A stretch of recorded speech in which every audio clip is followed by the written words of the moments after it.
Good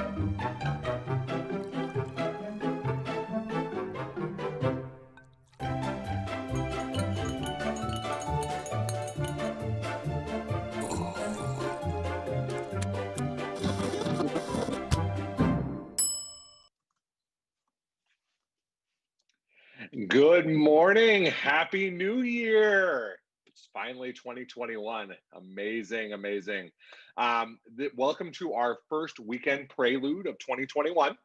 And I just wanted to welcome you, introduce myself. My name is Joshua Burnson, and I have the privilege to let you guys know some of the upcoming events, kind of, welcome and start the show off and here we go. So I hope you have a cup of coffee. I hope you're awake and energized and ready to hear some great knowledge and wisdom from our Maestro Stephen P Brown. So first of all, we are part of the Dunedin Music Society, so we are always welcoming new members. If you are ever interested in becoming a member of the Dunedin Music Society, I highly recommend it. There's a lot of perks that go along with it. Plus, you're going to be helping a local group that is trying to get live music out there for the masses. So if you want more information on that, you can visit dunedinmusicsociety.org. We have a lot of exciting events coming up in 2021. We're trying to get the ball rolling, get the year going right.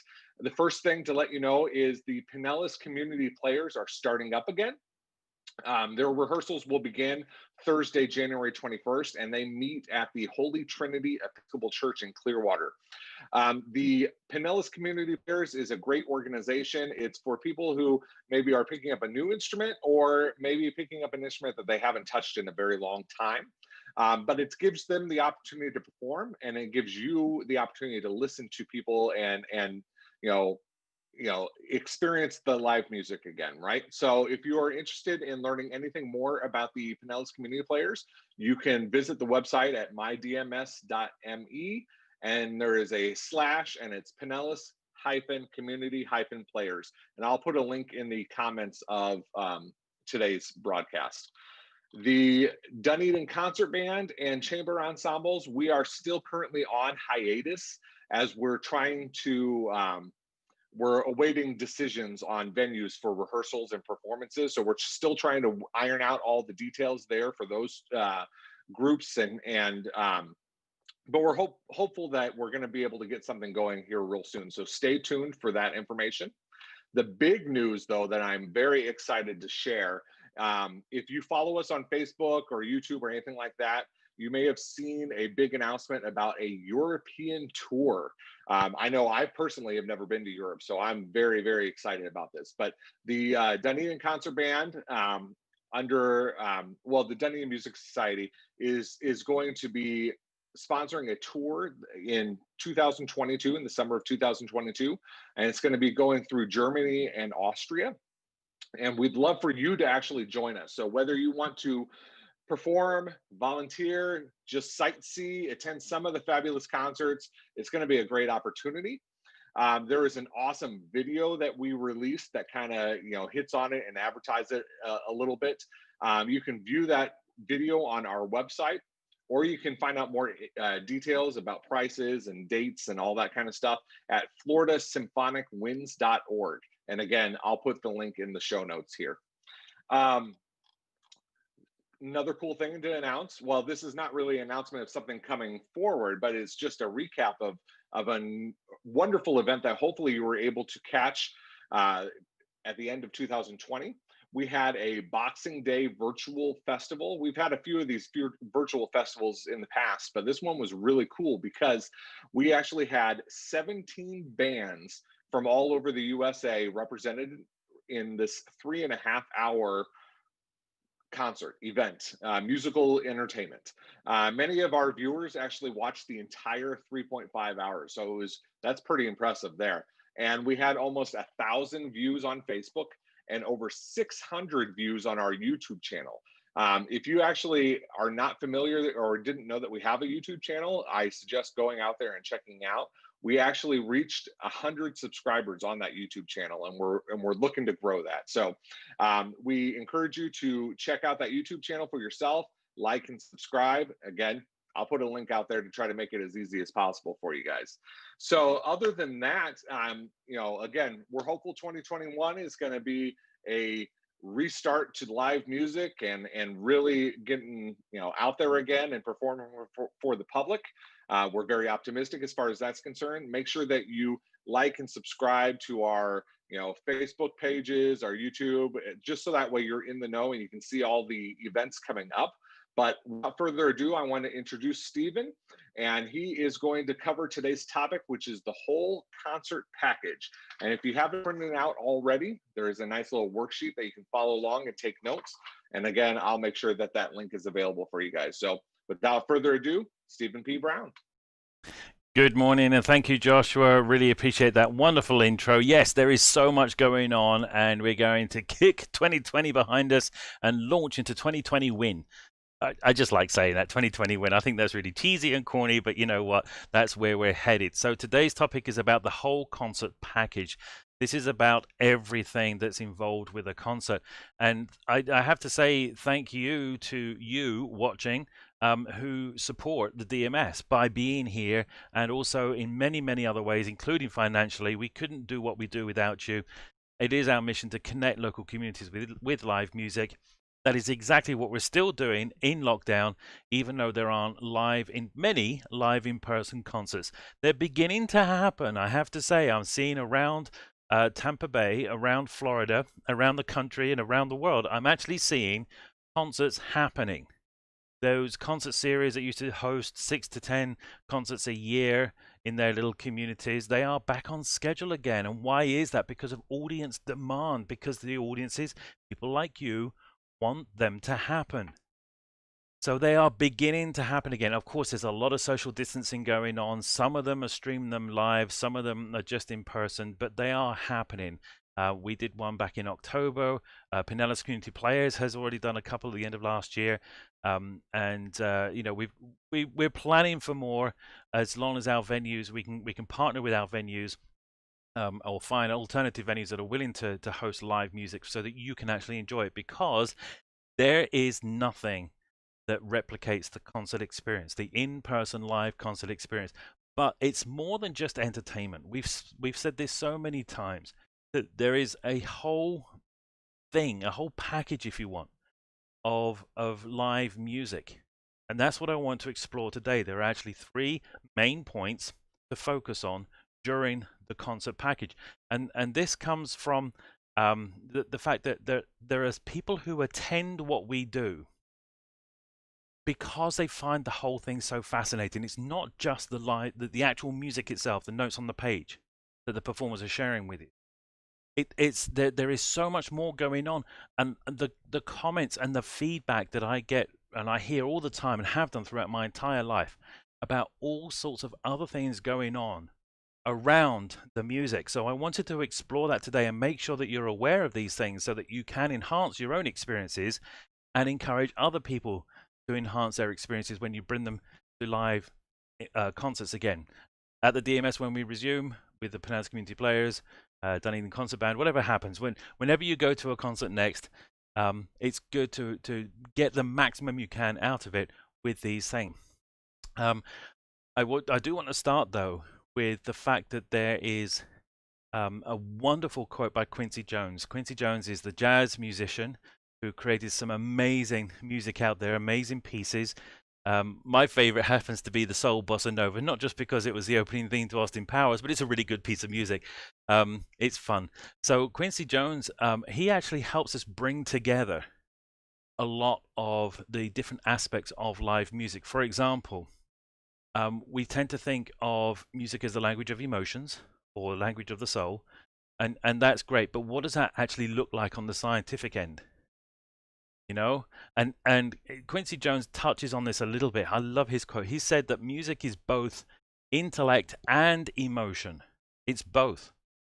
And if you don't work to keep the science going, then you can't support the emotion.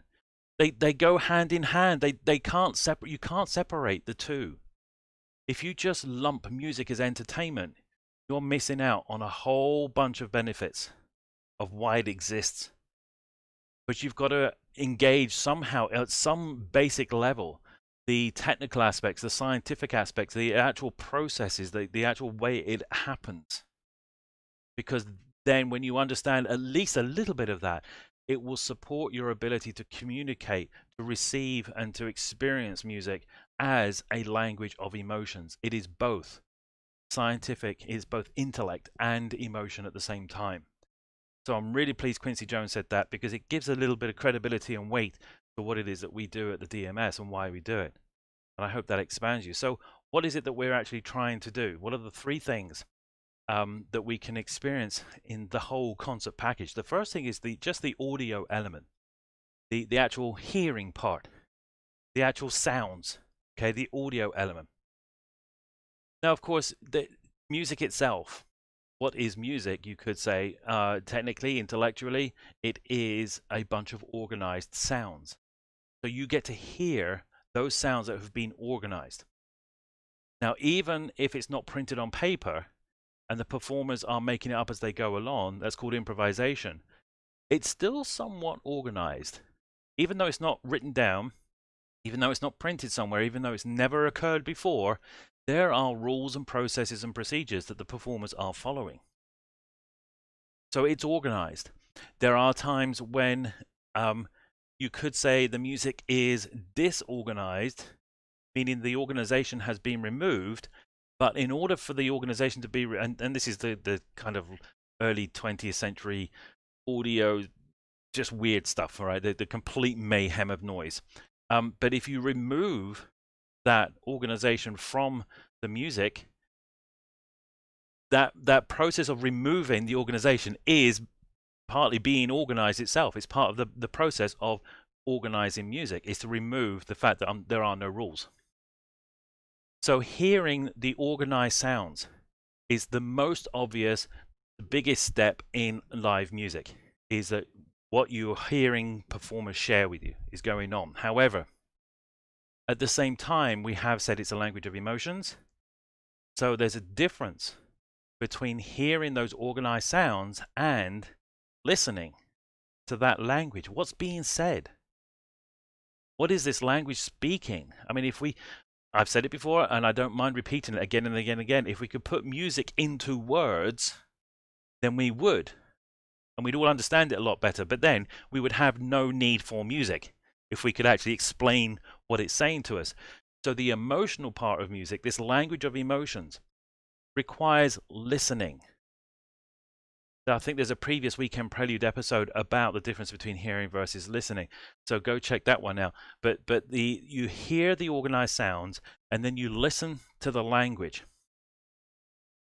And the third step in the audio element is that if you focus on those sound creators, that's when you're absorbed. If you think of a conversation, you're having a conversation with somebody and your eyes are darting around, they're looking around, and you're having a conversation with someone, they feel ignored, right? Do you actually hear what they're saying? If you're looking around here, looking for something else, you're on your phone, whatever else, can you actually hear what they're saying? Probably not. You know there's noise, you can hear it, but you're not listening. So we need to focus our audio senses. We need to listen on the people, the instruments, the musicians, the voices, the speakers, whatever is going on in a live concert. We need to focus our attention on the creators of that organized sound and the speakers of that language. Now, the second part of the whole concert package that makes it fascinating, I think, and I love this part, some people go way over the top, but you know what? It's still part of it, is the visual element. Yes, there is a visual element to a live concert environment. And again, there are some areas that we can actually focus on to enhance our concert experience. There are a lot of performances out there that get totally distracted by the visual element. Totally distracted. Specifically for me, I am not a fan of all those laser lights and laser beams and things. Lighting is very, very important in almost any live concert experience. Even if it's just white light. Bright enough, dark enough, whatever you want it to be, lighting has to be thought about by any good presenter. sometimes you can go really just way over the top. All those stage sets that you see in a lot of rock and pop concerts, they're wonderful. It's good entertainment, very expensive, very fascinating, all that kind of stuff. Does it distract from the music? Most of the time it does. In fact, I had a friend one time who did an unofficial study. There's nothing scientific about this study whatsoever, but he concluded the fact that most of the visual elements of a touring show are done at the time of the music that is not considered the best. If you go for a chart song, if you go for a well-known piece of classical music or something, that piece is usually the performers and everything's focused around that performer. But when the music is not really their best work, that's when the visual elements come in. Anyway, so what are the three things that you can look at? You can look at the performers themselves, obviously. This is a good thing. As a conductor, I get that central focal point of almost like a funnel from the audience to the performers. But you can watch each of the performers. Watch their faces, watch their feet, watch their instruments, watch what they're doing. What are they doing when they're not performing? They're waiting for other people are performing and they're waiting for their part, for their turn. So there's so much going on. You can see their facial expressions. You can see how they're actually enjoying it, not enjoying it, trying to express something. If there's a bit of pain angst, if they're having trouble with their instrument even. Yes, that's a distraction from the music, but you know what? It happens. It's there. It's part of the concert package. We're not CDs. We're not DVDs. They've been manipulated. My goodness, have they been manipulated by technology? They're not even perfect yet, but as perfect as we can get them. That is not the concert environment. There is so much more involved in the concert environment. Okay, and things happen in them. The second thing you can actually look at and watch is the audience. What is the audience doing? I used to love doing this. When I was in college in London, I used to travel around all the concert halls in London, attend lots of concerts. I used to watch the audience as much as the performers. To actually see who was engaging. How were they engaging? Somebody literally having their eyes closed, but you can tell they were focused and still concentrating and still conscious, basically. Or did they have their eyes closed and their head nodding down and down and down, like the bus thing, and falling asleep? Because that happens too. I have fallen asleep in a concert. It's just fascinating to watch what's going on during the live concert environment. So you can watch the performers, you can watch the audience. And mentioning the environment does actually matter. The environment itself matters a great deal. Now, this is not a political statement about the climate and all this kind of stuff and about trees. This is the event experience. From the parking lot to the lobby, to the performance space itself, to the bathrooms, the whole environment actually contributes to the way you experience a live in-person concert. So look around and watch, and instead of criticizing what's not going right, look for what's going well. Tell people what you like about that environment. And of course, yes, if there may be occasions for improvement, again, you're then qualified. If you say something nice about the concert experience, you're then qualified to say something that could help them improve the performance environment. Just complaining and whining, it really makes it a bad experience for you as much as anyone else. But the environment does matter. And that brings us to the third element. So we had the visual element, we've had the audio element, we've had the visual element, and now there's the physical element, the actual physical environment you are in. For example, the room itself. What is the performance space that you are in? That makes a big difference. Now, you do find a lot of people who have very, very high expectations of what a concert experience should be like. They expect an amazing concert hall. And yes, concert halls are designed specifically for to gain the maximum experience you can out of a musical performance. And that's why concerts at concert halls cost so much money. Because you're totally enhancing the live experience. It's like driving a Formula One car. All right, the Formula One car is much more expensive than a little thing that you can buy off the street at a second-hand car dealer place. Yes, they do the same job. They get you from point A to point B. But that whole Formula One experience is totally different than buying a 10-year-old jalopy hatchback to do your grocery shopping.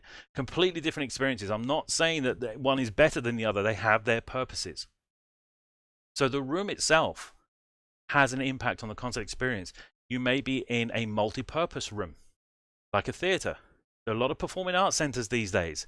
For whatever reason, they tend to focus a lot on trying to accommodate theater and dance and plays and music and performances and speakers and lectures and broadcasts and all sorts. They're multi-purpose thing. Well, you know what? They don't do any one particularly well because they're built to accommodate a whole variety of things. A dedicated concert hall is just so ideal for the maximum musical experience for the whole concert package. And I love it when I get the opportunity to either attend or perform in a concert hall. So the room itself, maybe it's somebody's front living room, maybe it's a front lawn, maybe there isn't even any walls around you. That environment, that physical element has an impact on your concert experience. So take it in, absorb it. The second thing to pay attention to in the physical environment is how is the sound being produced? The sound production. What's actually creating this organized sound that you're listening to? Not just hearing, but actually listening to. Now, I am a huge fan of what you could call, I guess, acoustic instruments. Meaning an instrument that physically vibrates.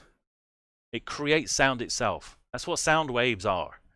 And then those sound waves travel from not only the instrument, but the person who's creating that, who's making that instrument vibrate. They are vibrating in sync. So the vibrations from the instrument, the vibrations from the performer themselves are sent out into the world. Those sound waves go out into the world and they hit you directly.